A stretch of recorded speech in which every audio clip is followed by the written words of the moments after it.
প্রথমেই নজর রাখবো আজকে 40টি তাজা সংবাদের দিকে। শুরুতেই শিরোনাম। সপ্তম পে কমিশন নিয়ে বড় পদক্ষেপ, রাজ্যপালের অনুমোদনে 4 সদস্যের কমিটি গঠন রাজ্য সরকারের।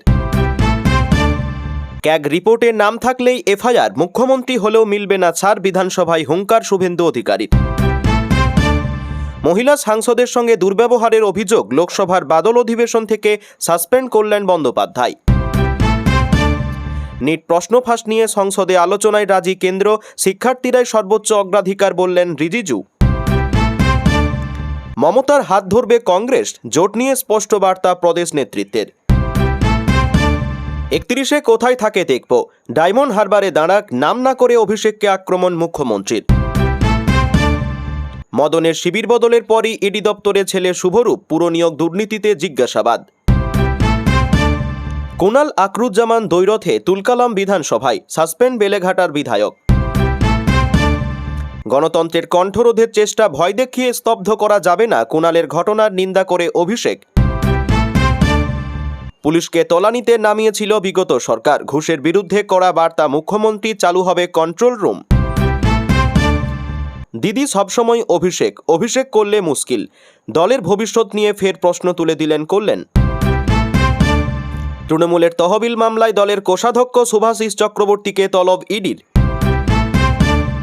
অঙ্গনওয়াড়িতে ডিম কিনতে বরাদ্দ বৃদ্ধি রাজ্যের, ক্যাবিনেটে বড় সিদ্ধান্ত। পথচারীদের জায়গা আটকে কেন দোকান, ফুটপাথের ব্যবসায়ীদের ধমক, অগ্নিমিত্রা দিলেন বড় নির্দেশ। 15 বছরে মান তলানিতে 26,000 শূন্যপদ, নূতন সরকারকে ধন্যবাদ দিয়েও বিধানসভায় কড়া বার্তা বাম বিধায়কের। স্মার্ট মিটার বাধ্যতামূলক নয়, বিধানসভায় বামেদের বিঁধে শুভেন্দু বললেন, যাদবপুর পার্টি সাবধান থাকুন। কর্মসংস্থানে বাংলার অবস্থা ভয়াবহ, তৃণমূলের শিল্পে অনীহা নিয়ে রোজগার মেলায় তোপ মুখ্যমন্ত্রীর। কৃষকদের জন্য ভর্তুকি, অঙ্গনওয়াড়িতে বিনামূল্যে বিদ্যুৎ, প্রতি মাসে বিল, বড় ঘোষণা শুভেন্দু সরকারের। টাকা তছরূপে তদন্তে ইডির তল্লাশি বনগাঁয়, ভিন রাজ্যেও হানা। ছাত্র আন্দোলনের সমর্থনে অনুপম খের দিলেন রাজনৈতিক প্রভাব নিয়ে সতর্কবার্তা। নিটের প্রশ্ন ফাঁস কেলেঙ্কারি, আন্দোলন ছড়াচ্ছে দেশের অন্যত্র, বহু রাজ্যে রাজপথে কংগ্রেস বিজেপি মুখোমুখি। আরসোলাদের উপর লাঠিচার্জের পর অনশন ভাঙতে নয়া শর্ত সোনমের, চিঠি কেন্দ্রকে। গড়িয়াহাটে বেআইনি পার্কিং, অবৈধ ব্যানার করা পদক্ষেপ চাই কোর্ট। রেলযাত্রীদের বড় ধাক্কা, 4 দিন বন্ধ পুরী এক্সপ্রেস, বাতিল একাধিক লোকাল ট্রেন। দায়িত্ব নিয়েছিলেন 18 দিন আগে, কামারহাটি পুরসভার চেয়ারম্যান পদ থেকে ইস্তফা লকেটের দাদার। অনশন ভাঙুন স্যার, আপনার পথেই এই লড়াই জারি থাকবে, শরীরের কথা ভেবে সোনমকে আরজি সিজেপির। সমুদ্রে নজরদারির পরিধি বৃদ্ধি, মৎস্যজীবীদের নিরাপত্তার ট্রলারে ট্রান্সপন্ডার বসাচ্ছে রাজ্য সরকার। কাটমানি কালচার সমানে চলিতেছে, এবার বিজেপি বিধায়কের নাম ভাঙিয়ে টাকা আদায়ের অভিযোগ। 16 আগস্ট থেকে আপাতত বন্ধ নেহেরু চিলড্রেন্স মিউজিয়াম, ঝুঁকি এড়াতে সিদ্ধান্ত। দিনে দুপুরে যুবককে গাড়িতে তুলে চম্পট, সল্টলেকে ফিল্মি কায়দায় অপহরণের কিনারা পুলিশের। মোদির আশ্বাস, হরিয়ানা পুলিশের ভরসা, দিল্লি অভিযানে দাড়ি টেনে ফিরে গেলেন কৃষকরা। অনশন ভাঙুন স্যার, আপনার পথেই এই লড়াই জারি থাকবে, শরীরের কথা ভেবে সোনমকে আরজি সিজেপির। পরীক্ষা ছাড়াই নিয়োগ, আধা সামরিক বাহিনীতে 50% সংরক্ষণ, অগ্নিবীরদের নিয়ে বড় সিদ্ধান্ত কেন্দ্রের। লজ্জাবোধ বলে কিছু নেই, রাম মন্দিরে অনুদান চুরি নিয়ে ক্ষোভ প্রকাশ এলাহাবাদ হাইকোর্টের। বাড়িতে পড়াশোনা করা ভালো, ধর্মেন্দ্র সাক্ষাতের পরেই যন্তর মন্তরে না থাকার কারণ জানালেন নিট টপার। যন্তর মন্তরে উত্তাপের আঁচ বিদেশেও, শাহের ইস্তফা চেয়ে 5 দফা দাবিতে সরব রাহুল, বাড়ছে বিরোধীদের বিক্ষোভ। 15 বছরে কম বয়সীদের সোশ্যাল মিডিয়ায় নো এন্ট্রি, ইউরোপে নজির গড়ল ফ্রান্স। নেপালের কাইন কূটনীতি, মুদ্রা থেকে সরছে ভারতের বিতর্কিত ম্যাপ।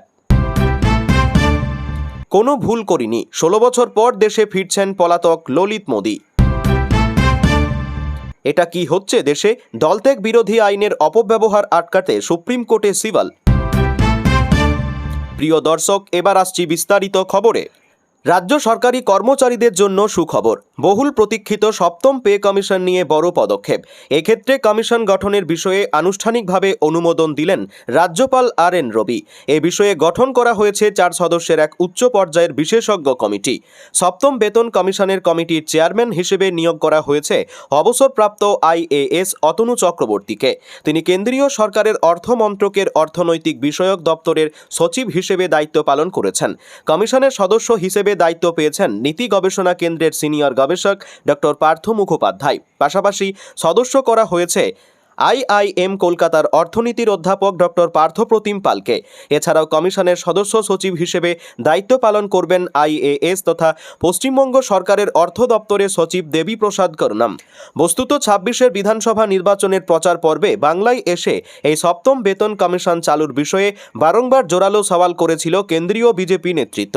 এ রাজ্যে নির্বাচনী প্রচারের মঞ্চ থেকে স্বয়ং প্রধানমন্ত্রী নরেন্দ্র মোদী রাজ্যবাসীর উদ্দেশ্যে যে সমস্ত গ্যারান্টির কথা ঘোষণা করেছিলেন তার মধ্যে সরকারি কর্মচারীদের জন্য এই সপ্তম বেতন কমিশন গঠন ছিল অন্যতম শীর্ষ অগ্রাধিকার। অন্যদিকে কেন্দ্রীয় স্বরাষ্ট্রমন্ত্রী অমিত শাহ বাংলার মাটিতে দাঁড়িয়ে স্পষ্ট ভাষায় বার্তা দিয়েছিলেন যে রাজ্যে পদ্ম শিবির ক্ষমতায় আসার ঠিক ৪৫ দিনের মধ্যেই রাজ্য সরকারি কর্মচারীদের জন্য সপ্তম বেতন কমিশন কার্যকর করা হবে। গত মে মাসে সপ্তম বেতন কমিশন গঠনে চূড়ান্ত সিদ্ধান্ত নেয় রাজ্য সরকার। অর্থনৈতিক বিশেষজ্ঞদের মতে রাজ্যে এই সপ্তম পে কমিশন চালু হওয়ার ফলে মহার্ঘ ভাতা বা DA থেকে শুরু করে বাড়ি ভাড়া ভাতা সহ অন্যান্য সমস্ত ধরনের আনুষঙ্গিক ভাতা এবং মূল বেতনের গঠন সম্পূর্ণ নতুন নিয়মে নির্ধারিত হতে চলেছে। এর ফলে স্বাভাবিকভাবেই দীর্ঘমেয়াদী রাজ্য সরকারি কর্মচারীদের আর্থিক অবস্থার এক বিপুল এবং অভূতপূর্ব উন্নতির সম্ভাবনা তৈরি হবে।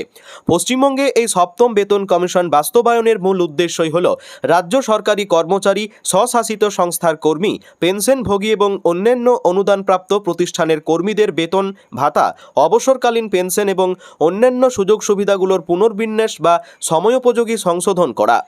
বিধানসভায় দাঁড়িয়ে ক্যাগ রিপোর্ট এবং বিগত সরকারের আমলে দুর্নীতি নিয়ে সুর চড়ালেন মুখ্যমন্ত্রী শুভেন্দু অধিকারী। ক্যাগ রিপোর্ট পেশ না করা থেকে শুরু করে সাংবিধানিক সংস্থাগুলিকে অচল করে রাখা একাধিক ইস্যুতে পূর্ববর্তী তৃণমূল সরকারকে তীব্র আক্রমণে বিঁধলেন তিনি। স্পষ্ট জানিয়ে দিলেন, ক্যাগের রিপোর্টে দুর্নীতির প্রমাণ মিললে মুখ্যমন্ত্রী বা বড় নেতা কেউই পার পাবেন না। সরাসরি FIR এর জন্য রাজভবনে সুপারিশ পাঠাবে নতুন সরকার। বিধানসভার ফ্লোরে দাঁড়িয়ে মুখ্যমন্ত্রী আক্ষেপের সুরেই বলেন, এই সদনে ক্যাগের রিপোর্ট পেশ করা এবং তা নিয়ে বিশদ আলোচনা হওয়া ম্যান্ডেটরি ছিল। আপনারা সকলে জানেন বিগত দিনে সেই কাজটা নিয়ম মেনে করা হয়নি। শুধু ক্যাগ রিপোর্টই নয়, লোকায়ুক্তের রিপোর্টও প্রতি বছর হাউসে পেশ করা বাধ্যতামূলক হলেও তৎকালীন সরকার তা করেনি। এই অবহেলার ইতি টেনে সরকারের সুনির্দিষ্ট অবস্থান জানান শুভেন্দু অধিকারী। তিনি ঘোষণা করেন, আমরা এক্ষেত্রে খুব পরিষ্কার ও স্বচ্ছ। আগামী 25 তারিখেই ক্যাগের রিপোর্টগুলি বিধানসভায় পেশ করা হবে, আর পরবর্তী সেশনে তা নিয়ে বিস্তারিত আলোচনা ও তার সুপারিশগুলির উপর চূড়ান্ত সিদ্ধান্ত গ্রহণ করা হবে।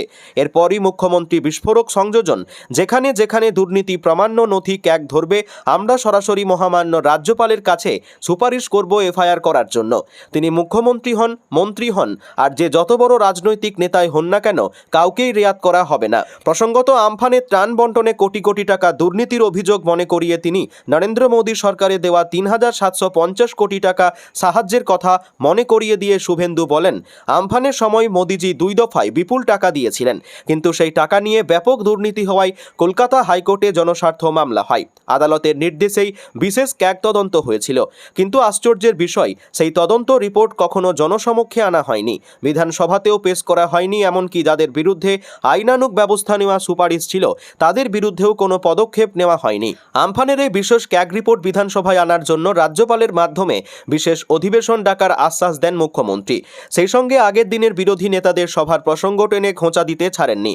তিনি বলেন, গতকাল এক ঝুড়ি লোক নিয়ে যারা বড় বড় ভাষণ দিচ্ছিলেন, ক্যাগ রিপোর্ট টেবিলে আসলেই তাদের আসল মুখোশটা অতি দ্রুত খুলে যাবে এবং কঠোর আইনি পদক্ষেপও গৃহীত হবে। ক্যাগ রিপোর্টের পাশাপাশি রাজ্যের বিভিন্ন কনস্টিটিউশনাল বডি বা সাংবিধানিক কমিশনগুলির বর্তমান হাল নিয়ে বিগত সরকারকে কাঠগড়ায় তোলেন মুখ্যমন্ত্রী।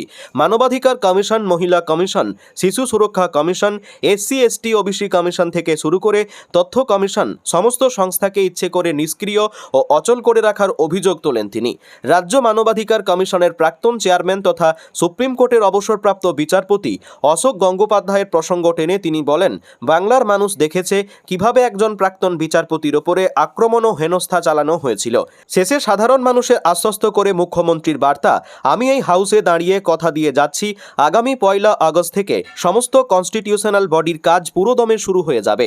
এই সংস্থাগুলি সাধারণ মানুষের সব অভিযোগ গ্রহণ করতে এবং তার উপর কড়া আইনি ব্যবস্থা নিতে বাধ্য থাকবে। লোকসভা চলতি বাদল অধিবেশন থেকে সাসপেন্ড তৃণমূল কংগ্রেসের সাংসদ কল্যাণ বন্দ্যোপাধ্যায়। মহিলা সাংসদদের সঙ্গে দুর্ব্যবহার, কুরুচিকর মন্তব্য এবং অসংসদীয় ভাষা ব্যবহারের অভিযোগকে কেন্দ্র করে তাকে অধিবেশনের বাকি সময়ের জন্য লোকসভা থেকে সাসপেন্ড করা হয়েছে। এই সিদ্ধান্তকে ঘিরে সংসদে যেমন বিতর্ক শুরু হয়েছে, তেমনই রাজনৈতিক মহলেও তৈরি হয়েছে নতুন আলোচনা।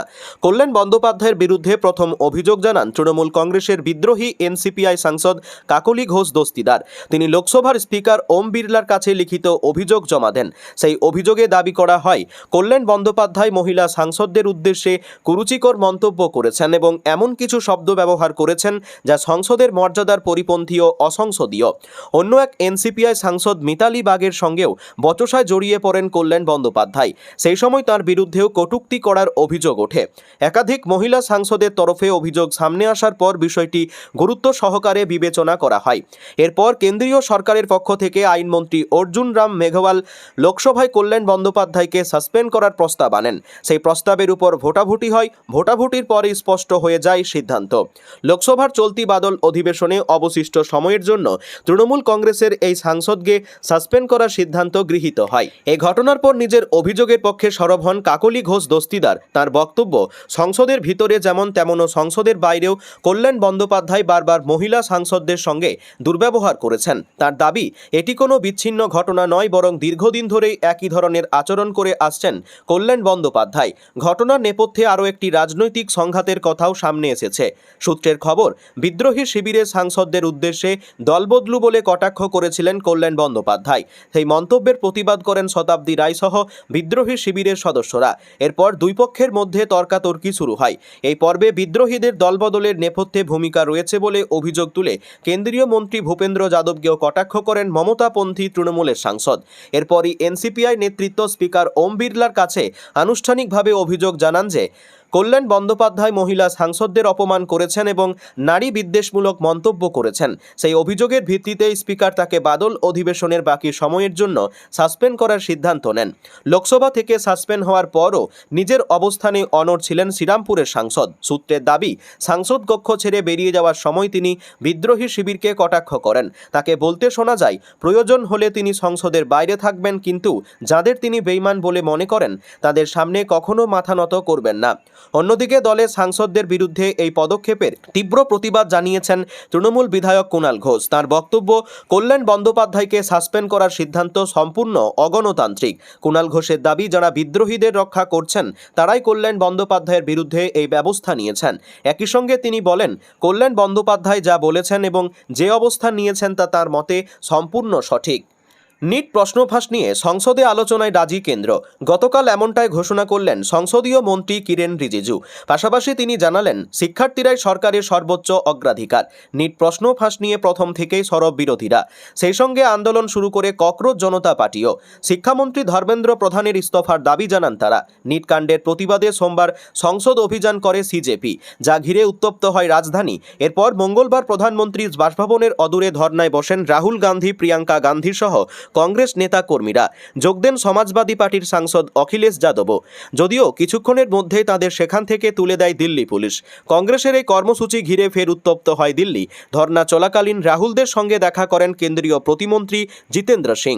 তখনই তিনি নিট প্রশ্ন ফাঁস নিয়ে সংসদে আলোচনার আশ্বাস দেন, কিন্তু তা সত্ত্বেও রাহুল ধর্না তুলতে অস্বীকার করেন বলে অভিযোগ। শুধু তাই নয়, ক্রমাগত তিনি তার দাবি দেওয়া বদল করতে থাকেন বলেও অভিযোগ করেছেন জিতেন্দ্র। এই পরিস্থিতিতে বুধবার রিজিজু ঘোষণা করলেন নিট প্রশ্ন ফাঁস নিয়ে সংসদে আলোচনায় রাজি নরেন্দ্র মোদী সরকার। সরকারের একটি সূত্রের খবর, বিরোধীরা চাইলে বৃহস্পতিবার থেকেই এই আলোচনা শুরু হতে পারে। রিজিজু বলেন, আলোচনার সময় বিরোধীরা তাদের বক্তব্য তুলে ধরতে পারে, তাদের কেউ বাধা দেবে না, কিন্তু আলোচনার আগে যদি শর্তের পাহাড় তুলে ধরা হয় তাহলে এর অর্থ হলো আপনারা আসলে আলোচনা চান না। আমরা খোলা মনে জানিয়েছি যে নিট প্রশ্ন ফাঁস নিয়ে আমরা আলোচনায় প্রস্তুত। বঙ্গে বিজেপির কাছে ক্ষমতায় হারার পর বদলাচ্ছে তৃণমূলের রাজনৈতিক কৌশল। এতদিন একলা লড়াইয়ের পথে হাঁটা মমতা বন্দ্যোপাধ্যায় এবার প্রকাশ্যেই বিজেপি বিরোধী শক্তিকে এক মঞ্চে আসার ডাক দিলেন। তবে সেই আহ্বানে সাড়া দেওয়ার কোনো তাড়াহুড়ো নেই বলেও স্পষ্ট জানিয়ে দিল প্রদেশ কংগ্রেস। বিধানসভা নির্বাচনে বিপুল আসনে জয় পেয়ে ক্ষমতায় এসেছে বিজেপি, আর বড় ধাক্কা খেয়েছে তৃণমূল কংগ্রেস। এদিন 21শে জুলাইয়ের সমাবেশ থেকে বাংলায় ইন্ডিয়া জোটের শরিকদের সঙ্গে একসঙ্গে লড়াই করার ইচ্ছাও প্রকাশ করেন মমতা বন্দ্যোপাধ্যায়। মঞ্চ থেকে মমতা বলেন, বাংলার সব রাজনৈতিক দলকে বলছি, যারা সত্যিই বিজেপির বিরুদ্ধে জোট বাঁধন তৈরি হন। তাঁর এই মন্তব্যের পর স্পষ্ট, রাজ্যে বিজেপিকে টক্কর দিতে এবার জোটের সমীকরণকে গুরুত্ব দিতে চাইছে তৃণমূল। শুধু কংগ্রেস নয়, বাম দলগুলির প্রতিও একই আহ্বান জানান মমতা বন্দ্যোপাধ্যায়। তার কথাই, বিজেপির বিরুদ্ধে রাজনৈতিক লড়াইয়ে তাঁর বা দলের কোনো ধরনের ইগো নেই। উল্লেখ্য, গত জুন মাসে কংগ্রেসের ডাকা ইন্ডিয়া জোটের বৈঠকেও অভিষেক বন্দ্যোপাধ্যায়কে সঙ্গে নিয়ে যোগ দিয়েছিলেন তৃণমূল নেত্রী। সেই সময় জল্পনা তৈরি হয়েছিল কংগ্রেসের সঙ্গে তৃণমূলের সম্পর্ক আরও ঘনিষ্ঠ হতে পারে, যদিও সেই সম্ভাবনা শেষ পর্যন্ত বাস্তবায়িত হয়নি। এবার ফের জোটের বার্তা সামনে আসায় রাজনৈতিক মহলে নতুন করে প্রশ্ন উঠেছে, কংগ্রেস কি মমতার সেই প্রস্তাবে সাড়া দেবে? যদিও ইন্ডিয়া জোটে শরিক হয়েও পশ্চিমবঙ্গে আসন সমঝোতার পথে এতদিন হাঁটেনি তৃণমূল।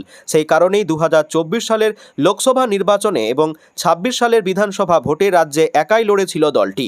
তবে মমতার এই আহ্বানকে গুরুত্ব দিতে নারাজ প্রদেশ কংগ্রেস। তৃণমূলের 15 বছরের শাসনের অবসানের পর বিজেপির বিরুদ্ধে ঐক্যের ডাককে কটাক্ষ করেছেন দলের মুখপাত্র সুমন রায়চৌধুরী। কংগ্রেসের মুখপাত্র বলেন, তৃণমূল নেত্রীর এখন হঠাৎ মনে পড়েছে ইন্ডিয়া ব্লক ও জোটের কথা। এতদিন ন্যারেটিভ তৈরি করেছেন সারা দেশে তিনি বিজেপিকে আটকাতে পারেন, সেজন্য জোটের নেতৃত্ব ওনাকে দেওয়া হোক, কংগ্রেসের দ্বারা হবে না। এখন তৃণমূল বাংলা থেকে উঠে গেছে। যে বিজেপিকে উনি জায়গা করে দিয়েছেন, সেই বিজেপি ওনাকে শূন্য করে দিয়েছে। তৃণমূল এখন শেষ। ব্যক্তিগত ক্যারিশমাই সভায় লোক হলেও রাজ্যে তৃণমূল আর নেই। জোট নিয়ে আমাদের উচ্চতর নেতৃত্ব চিন্তাভাবনা করবে, তবে এই মুহূর্তে রাজ্যে একাই লড়বে কংগ্রেস। আমরা বিজেপি ও তৃণমূলের থেকে সমদূরত্ব বজায় রাখব। মমতা বন্দ্যোপাধ্যায় পলিটিক্যাল বিট্রেয়ার, ওনার সঙ্গে সমঝোতা হতে পারে না। তিনি জানান, আগামী বছরের শুরুতে রাহুল গান্ধীর নেতৃত্বে ব্রিগেডে এককভাবে সভা করবে কংগ্রেস। একই সঙ্গে স্পষ্ট করে দেন, এই মুহূর্তে রাজ্যে তৃণমূলের সঙ্গে কোনো ধরনের জোটের সম্ভাবনা তারা দেখছেন না। মমতা বন্দ্যোপাধ্যায়ের নতুন রাজনৈতিক বার্তা রাজ্যের বিরোধী রাজনীতিতে নতুন জল্পনা তৈরি করলেও প্রদেশ কংগ্রেসের অবস্থান আপাতত অপরিবর্তিত। ফলে আগামী দিনে বিজেপি বিরোধী ভোট এক ছাতার তলায় আসবে নাকি আলাদা লড়াইয়ের পথই বজায় থাকবে, সেদিকেই নজর থাকবে রাজ্যের রাজনৈতিক মহলের। বিধানসভার অধিবেশনে স্বরাষ্ট্র ও পার্বত্য বিষয়ক দপ্তরের বাজেট আলোচনাকে কেন্দ্র করে ফের উত্তপ্ত হয়ে উঠল রাজ্য রাজনীতি। একদিকে কর্মীদের মঞ্চ থেকে নতুন তৃণমূলের জন্য ও 31 সালে হিসাব নেওয়ার হুঁশিয়ারি দিয়েছিলেন অভিষেক বন্দ্যোপাধ্যায়, অন্যদিকে বিধানসভায় দাঁড়িয়ে নাম না করে তাকে সরাসরি করা চ্যালেঞ্জ ছুড়লেন মুখ্যমন্ত্রী শুভেন্দুর অধিকারী। সাফ জানালেন, 2500 লোক নিয়ে বড় বড় কথা, আমি একটা গ্রাম পঞ্চায়েতে মিটিং করলে এর থেকে 4 গুণ লোক হয়। ঘটনার সূত্রপাত বিধানসভায় বাজেট আলোচনা চলাকালীন। বিরোধী শিবিরের প্রতিনিধি আলিফা আহমেদকে বলতে অনুরোধ করা হলে তিনি অভিযোগ তোলেন যে তাদের পাঠানো বক্তাদের নাম বাদ দিয়ে অন্য নাম ডাকা হচ্ছে। ক্ষুব্ধ আলিফা বলেন, যারা একটা বিষয় নিয়ে পড়াশোনা করে প্রস্তুতি নিয়ে এসেছেন তাদের ডাকা হচ্ছে না কেন? এই পরিস্থিতিতে দাঁড়িয়ে মুখ্য সচেতকদের চিরাচরিত নিয়মের কথা মনে করিয়ে দেন মুখ্যমন্ত্রী। তিনি বলেন, আমি 5 বছর বিরোধী দলনেতা ছিলাম। প্রসেস হলো, বিরোধী দলের মুখ্য সচেতক একটি তালিকা শাসক দলের মুখ্য সচেতকের কাছে জমা দেবেন এবং সেই অনুযায়ী স্পিকার বক্তাদের ডাকবেন।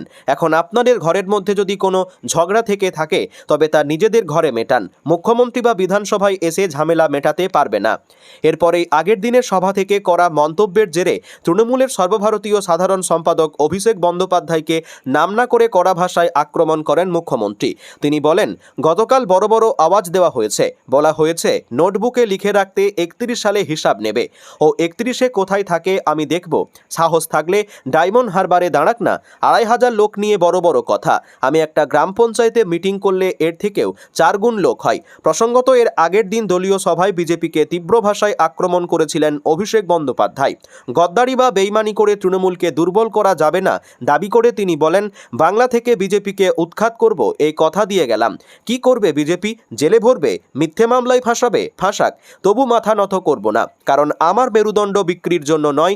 একই সঙ্গে কর্মীদের সাহস ও উপস্থিতির প্রশংসা করে তিনি ঘোষণা করেছিলেন, যারা ভয় উপেক্ষা করে এসেছেন তাদের দেখে মনে হচ্ছে আজ নতুন করে তৃণমূলের জন্ম হলো। এই নতুন তৃণমূল আগামী 40 বছর বাংলার রাজনীতিতে লড়াই চালিয়ে যাবে এবং 31 সালে সব হিসাব বুঝে নেবে।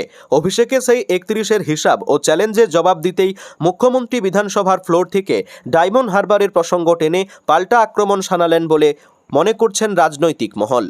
মমতা বন্দ্যোপাধ্যায়ের হাত ছেড়ে যোগ দিয়েছেন ঋতব্রত বন্দ্যোপাধ্যায়ের আসল তৃণমূলে। শিবির বদলের পরই তদন্তে সব রকম সাহায্যের বার্তা দেন মদন মিত্র। এমনকি স্ত্রী পুত্ররাও তদন্তের মুখোমুখি হবেন বলে জানান। এরপরই এনফোর্সমেন্ট ডিরেক্টরেটদের মুখোমুখি হলেন ছেলে শুভরূপ মিত্র। নিয়োগ দুর্নীতি মামলায় মদন মিত্রের 2 পুত্র শুভরূপ এবং স্বরূপ এবং স্ত্রী অর্চনা মিত্রকে আলাদা আলাদা দিনে তলব করেছে ইডি। এমনকি তলব করা হয়েছে খোদ কামারহাটির বিধায়ককেও। আগামী 29 জুলাই তার হাজিরা দেওয়ার কথা রয়েছে। তার আগেই গতকাল ইডির দপ্তরে হাজিরা দিলেন শুভরূপ মিত্র। নির্দিষ্ট সময়ের আগেই একটি ফাইল হাতে সিজিও কমপ্লেক্সে ঢুকতে দেখা যায় তাকে। তবে সংবাদ মাধ্যমের কোনো প্রশ্নের উত্তর দেননি শুভরূপ। ইডির দাবি, টিটাগড় পুরসভায় মোটা অঙ্কের বিনিময়ে চাকরি পেয়েছিলেন 125 জন। সেই তদন্তের সূত্রেই ইডির হাতে কামারহাটির বিধায়ক মদন মিত্রের নাম উঠে আসে। এরপরই তার একাধিক ঠিকানায় তল্লাশি চালায় কেন্দ্রীয় এই তদন্তকারী সংস্থা। তল্লাশি চলে বিধায়কের অফিস, বাড়ি সহ একাধিক জায়গায় তল্লাশি চালায় ইডি। এমনকি মদন মিত্রকেও এই মামলায় জিজ্ঞাসাবাদ করা হয়। এরপরই বিধায়কের 2 পুত্র অর্থাৎ শুভরূপ ও স্বরূপ মিত্রকে তলব করা হয় মদন মিত্রের স্ত্রী অর্চনা মিত্রকেও। ইডি সূত্রে খবর, নিয়োগের বিনিময়ে অবৈধ কোনো লেনদেন হয়েছিল কিনা তা খতিয়ে দেখা হচ্ছে। এ বিষয়ে আরও জানতেই ব্যাংকের নথিসহ বেশ কিছু তথ্য বিধায়কের পরিবারের কাছ থেকে চাওয়া হয়েছে বলে খবর। এমনকি ডাকা হয়েছে মদন মিত্রকেও। তবে তদন্তে সব রকম সহযোগিতা করবেন বলে ইতিমধ্যে জানিয়ে দিয়েছেন কামারহাটির বিধায়ক। তিনি স্পষ্ট জানিয়ে দিয়েছেন, আমি কোনো ডেট, অসুখ, জ্বরের বাহানা দেব না। সমস্ত রকমভাবে ইডিকে সহযোগিতা করব, যাবেন স্ত্রী পুত্ররাও। সবাই সাহায্য করবে। বলে রাখা প্রয়োজন, পুরনিয়োগ দুর্নীতি মামলায় এর আগে ইডির হাতে গ্রেপ্তার হয়েছেন রাজ্যের প্রাক্তন মন্ত্রী সুজিত বসু। তার নামে চার্জশিটও জমা পড়েছে। সেখানে শুধু প্রাক্তন মন্ত্রীর নাম নয়, সুজিত বসুর ছেলে সমুদ্র বসুরও নাম আছে। 2 তৃণমূলের দ্বৈরথে তুলকালাম বিধানসভায়। কুণাল আকরুজ্জামানের সংঘাতে উত্তপ্ত বিধানসভা অধিবেশন। মার্শাল ডেকে বেলেঘাটার বিধায়ক কুণাল ঘোষকে বাইরে বের করে দেওয়ার নির্দেশ স্পিকার রথীন্দ্রনাথ বসুর। পাশাপাশি কুণালকে একদিনের জন্য সাসপেন্ড করেছে স্পিকার। এই ঘটনা তীব্র নিন্দা করে মুখ্যমন্ত্রী শুভেন্দু অধিকারী। তিনি বলেন, এমন অসভ্যতা দেখিনি, তীব্র নিন্দা জানাই। বিধানসভা গঠন হওয়ার পর থেকেই 2 তৃণমূলের সংঘাত বারবার সামনে এসেছে। বিধানসভায় বিরোধী দল হিসাবে স্বীকৃতি পেয়েছে ঋতব্রত তৃণমূল। বিরোধী মুখ্য সচেতক আকরুজ্জামান বলতে শুরু করলেন। তাকে বাধা দেন কুণাল ঘোষ। সঙ্গে সঙ্গে প্রতিবাদ করতে ওঠেন স্বয়ং মুখ্যমন্ত্রী শুভেন্দু অধিকারী। প্রতিবাদ করেন বিদ্রোহী তৃণমূল কংগ্রেসের বিধায়ক, পাশাপাশি বিজেপির মন্ত্রীরা। ওয়েলে নেমে প্রতিবাদ করেন মন্ত্রী শঙ্কর ঘোষ, জগন্নাথ চট্টোপাধ্যায়রা। তারপরই কুণালকে মার্শাল ডেকে বার করে দেওয়ার নির্দেশ দেন স্পিকার। বিধানসভায় কালীঘাটপন্থী তৃণমূল বিধায়কদের বলতে দেওয়া হচ্ছে না, বারবার এই অভিযোগ উঠেছে। তাদের দাবি, যে লিস্ট পাঠানো হচ্ছে তাতে কুণাল ঘোষের নাম থাকলেও মুখ্য সচেতক সেই নাম কেটে দিচ্ছেন, অন্য নাম যুক্ত করা হচ্ছে। আগেই প্রতিবাদ জানিয়েছিলেন বর্ষিয়ান তৃণমূল বিধায়ক শোভনদেব চট্টোপাধ্যায়। গতকাল বিধানসভার প্রথমার্ধে একই অভিযোগ তুলেছিলেন কালীগঞ্জের বিধায়ক আলিফা আহমেদ। তখন তাদের ঝামেলা ঘরে মেটানোর পরামর্শ দেওয়া হয়। এরপরই দ্বিতীয়ার্ধে আকরুজ্জামান বলতে উঠলে তাকে বাধা দেন কুণাল ঘোষ। পরে আকরুজ্জামান বলেন, 80 জন বিধায়ক রয়েছে, সবাইকে বলতে দিলে সময় হবে না। আমরা ঠিক করব কে বলবে বা কে বলবে না। ঘটনা তীব্র প্রতিবাদ জানান মুখ্যমন্ত্রী শুভেন্দু অধিকারী। তিনি বলেন, এমন অসভ্যতা আমি বিধানসভায় আগে দেখিনি। বিরোধী দলে ছিলাম, এখন শাসক দলে। এটা খুবই নিন্দাজনক। আকরুজ্জামান আগে মন্ত্রী ছিলেন। ওনার বাবা হবিবুর রহমান মুর্শিদাবাদের সম্মানীয় ব্যক্তিত্ব ছিলেন। আকরুজ্জামান সাহেবকে শারীরিকভাবে নিগ্রহ করতে গিয়েছিলেন, এমন ঘটনা তীব্র নিন্দা করি। এরপরই বিধানসভায় 348 41/2 ধারায় নোটিশ দিয়ে গোটা অধিবেশনের জন্য কুণাল ঘোষকে সাসপেন্ড করার প্রস্তাব দেন শিল্পমন্ত্রী তাপস রায়। বলেন, অনৈতিকভাবে বিরোধী চিফ হুইপকে আক্রমণ করতে গিয়েছিলেন কুণাল ঘোষ। এর আগে আমি এই রকম দেখিনি। মুখ্যমন্ত্রী শুভেন্দু অধিকারী বলেন, বিখ্যাত করার দরকার নেই, একদিনের জন্য করা হোক। ধনী ভোটে কুণাল ঘোষকে একদিনের জন্য সাসপেন্ড করা হয়েছে। রাজ্যের বিরোধী দলের মুখ্য সচেতক আকরুজ্জামানকে বলতে বাধা দেওয়ার অভিযোগ বুধবার বিধানসভা থেকে টেনে হিঁচড়ে বের করে দেওয়া কালীঘাটপন্থী তৃণমূল বিধায়ক কুণাল ঘোষকে। এই ঘটনা তীব্র নিন্দা করেছেন দলের সর্বভারতীয় সাধারণ সম্পাদক অভিষেক বন্দ্যোপাধ্যায়। তার সাফ কথা, একজন নির্বাচিত জনপ্রতিনিধির সঙ্গে এমন আচরণ শুধু তার ব্যক্তিগত মর্যাদার উপর আঘাত নয়, বরং গণতান্ত্রিক প্রতিষ্ঠানগুলির মর্যাদাকেও প্রশ্নের মুখে দাঁড় করায়। এদিন বিধানসভায় যে মুহূর্তে বিরোধী দলের মুখ্য সচেতক আকরুজ্জামান বক্তব্য রাখতে ওঠেন, ঠিক সেই সময় তার মাইকের সামনে এসে দাঁড়িয়ে পড়েন কুণাল। বলতে বাধা দেন আকরুজ্জামানকে। বিধায়কের অভিযোগ ছিল, স্বরাষ্ট্র ও পার্বত্য বিষয়ক দপ্তরের আলোচনায় তার নাম দেওয়া হয়েছিল, কিন্তু বিরোধী দলের মুখ্য সচেতক আকরুজ্জামান সেই নাম কেটে দিয়েছেন। সেই কারণেই প্রতিবাদ করতে ওঠেন তিনি। এরপরই উত্তপ্ত হয়ে ওঠে বিধানসভা। মার্শাল দিয়ে বের করে দেওয়া হয় কুণাল ঘোষকে। অভিষেকের প্রতিক্রিয়া, পশ্চিমবঙ্গে ক্রমশ এমন এক রাজনৈতিক পরিবেশ তৈরি হচ্ছে যেখানে ভিন্ন মতকে দমন করাই যেন শাসকের প্রধান লক্ষ্য হয়ে উঠেছে। এই প্রবণতা গণতন্ত্রের জন্য অত্যন্ত উদ্বেগজনক। গণতন্ত্রে শক্তির নয়, যুক্তি ও সহনশীলতারই জয় হওয়া উচিত। তৃণমূল নেতার হুঁশিয়ারি, তৃণমূল কংগ্রেসকে এভাবে ভয় দেখিয়ে বা বল প্রয়োগ করে কখনোই স্তব্ধ করা যাবে না। গণতন্ত্রের কণ্ঠরোধের প্রতিটি প্রচেষ্টার বিরুদ্ধে আমরা আরও দৃঢ়ভাবে, আরও ঐক্যবদ্ধভাবে মানুষের স্বার্থে লড়াই চালিয়ে যাব। ঠিক কি হয়েছিল বিধানসভায়? কুণাল ঘোষ নিজের আসন ছেড়ে উঠে আসতেই চরম গণ্ডগোল শুরু হয় বিধানসভায়। বিজেপি বিধায়করা ওয়েলে নেমে এসে কুণালকে বাধা দেন, তাকে আসনে ফিরে যেতে বলেন। শুধু তাই নয়, স্পিকার রথীন্দ্র বোসও কুণালকে বারংবার নিজের আসনে ফিরে যেতে অনুরোধ করেন। না গেলে তাকে বিধানসভা থেকে বের করে দেওয়া হবে বা পরবর্তী ক্ষেত্রে সাসপেন্ড করা হবে বলেও হুঁশিয়ারি দেন তিনি। তাতেও কাজ না হওয়ায় মার্শাল ডেকে কুণাল ঘোষকে টেনে হিঁচড়ে বের করে দেওয়া হয়। গোটা ঘটনায় তীব্র প্রতিক্রিয়া দিয়েছেন মুখ্যমন্ত্রী শুভেন্দু অধিকারী। তার মতে, বিধানসভায় এই ধরনের ছবি এর আগে দেখা যায়নি। এইভাবে কেউ বা কোনো দলের বিধায়ক অসভ্যতা করেনি। তার সাফ কথা, আকরুজ্জামানকে শারীরিকভাবে নিগ্রহ করতে ও হেনস্থা করতে এগিয়ে গিয়েছিলেন কুণাল ঘোষ। এটা কোনোভাবেই কাম্য নয়। স্বরাষ্ট্র ও পার্বত্য বিষয়ক দপ্তরের বাজেট আলোচনায় বক্তব্য রাখতে উঠে বিগত সরকারকে একহাত নিলেন স্বরাষ্ট্রমন্ত্রী তথা রাজ্যের মুখ্যমন্ত্রী শুভেন্দু অধিকারী। জবাবি ভাষণে পুলিশ প্রশাসনের সংস্কার, নিয়োগ দুর্নীতি, অনুপ্রবেশ রোধ থেকে শুরু করে বিরোধীদের একের পর এক অভিযোগে কড়া ভাষায় জবাব দেন মুখ্যমন্ত্রী। ভাষণের শুরুতেই পুলিশ প্রশাসনের আগের অবস্থার সমালোচনা করে মুখ্যমন্ত্রী বলেন, বিগত সরকার পুলিশ দপ্তরকে যতটা নিচে নামানো সম্ভব নামিয়ে দিয়ে গেছে। সারা দেশে দীর্ঘদিন ব্রিটিশ আমলের আইন চালু ছিল। দেশের প্রধানমন্ত্রী ও স্বরাষ্ট্রমন্ত্রী সব সেক্টরের সঙ্গে দীর্ঘ আলোচনার পর 2024 সালের নতুন ভারতীয় ন্যায় সংহিতা কার্যকর করেছিলেন। কিন্তু আমরা ক্ষমতায় আসার আগে পর্যন্ত এই রাজ্যে বিগত সরকার সেই আইন প্রয়োগই করেননি। শুধু তাই নয়, গত 13 বছর পর বিধানসভায় এত গুরুত্বপূর্ণ একটি দপ্তরের বাজেট নিয়েও কোনো আলোচনায় হতে দেওয়া হয়নি। রাজ্যের পুলিশ বাহিনীর ঘাটতি তুলে ধরে তিনি বলেন, প্রতি 1000 জন সাধারণ মানুষের জন্য গড়ে 150 জন পুলিশ থাকা উচিত। সেখানে পশ্চিমবঙ্গে আছে মাত্র 106 জন। বিগত সরকার বছরের পর বছর কোনো স্থায়ী নিয়োগ করেনি, কারণ একটাই, স্থায়ী পদে চাকরি পেলে যদি ক্যাডার বানিয়ে রাখা না যায়, সেই ভয়ে সিভিক ভলেন্টিয়ারের নামে অস্থায়ী কর্মী দিয়ে কাজ চালানো হতো। বর্তমানে পুলিশে মোট অনুমোদিত পদ 1,21,344, যার মধ্যে শূন্য পদই রয়েছে 43,073টি। দলবদল নিয়ে বিগত সরকারকে আক্রমণ করে মুখ্যমন্ত্রী স্মরণ করিয়ে দেন, 2011 সাল থেকে 54 জন বিধায়ককে দলবদল করানো হয়েছিল। আগের অধ্যক্ষ মহাশয় এখন কোথায় পালিয়ে গিয়েছেন? তখন তো খারাপ লাগেনি, এখন কেমন লাগছে? এমনকি উপনির্বাচনে কংগ্রেসের জেতা একমাত্র সমেধন নীলমণি বিধায়ককেও ছিনিয়ে নেওয়া হয়েছিল। আইন মেনে কাজ করার অপরাধে যেসব পুলিশ অফিসারকে বিগত সরকার কম্পালসারি ওয়েটিংয়ে পাঠিয়েছিল, তাদের পাশে দাঁড়ানোর আশ্বাস দেন শুভেন্দু অধিকারী। তিনি স্পষ্ট জানান, ওই অফিসাররা যেন তাদের নাম স্বরাষ্ট্র সচিবের কাছে জমা দেন, তাদের উপযুক্ত পুরস্কার এবং সম্মান দেওয়া হবে। বিধায়কদের উদ্দেশ্যে মুখ্যমন্ত্রী জানান, রাস্তায় যদি কোনো পুলিশকর্মী ঘুষ চান বা অবৈধ চালানের খবর মেলে, তবে তার বিরুদ্ধে সঙ্গে সঙ্গে ব্যবস্থা নেওয়া হবে। এর জন্য 3টি ডেডিকেটেড ফোন নম্বর চালু করা হচ্ছে। স্বাস্থ্য দপ্তরের মত, এবার অনলাইনে পুরো নজরদারি চালানো হবে। যে কোনো জায়গায় কোনো ট্রাফিক পুলিশ রাস্তায় হাত পেতে সূত্রে টাকা তুললে কলকাতা থেকেই তা দেখতে পাওয়া যাবে এবং সংশ্লিষ্ট কর্মীকে রেয়াত করা হবে না। অনুপ্রবেশ ইস্যুতে সরকারের অবস্থান স্পষ্ট করে মুখ্যমন্ত্রী বলেন, শরণার্থী এবং উদ্বাস্তুরা আশ্রয় পাবেন, কিন্তু বেআইনি অনুপ্রবেশকারীদের রাজ্য থেকে ঘাড়ধাক্কা দিয়ে বের করা হবে। চাঁচলের বিধায়ক প্রসূন বন্দ্যোপাধ্যায় ও আখরুজ্জামানদের আশ্বস্ত করে তিনি বলেন, বীরভূমের ঘটনার পুনরাবৃত্তি আর ঘটবে না। এই দেশের কোনো বৈধ নাগরিককে হেনস্থা হতে হবে না, সে বিষয়ে আমি কথা দিচ্ছি। সব তথ্য ভালো করে খতিয়ে দেখার পরেই ডিপোর্ট করার প্রক্রিয়া চালানো হবে।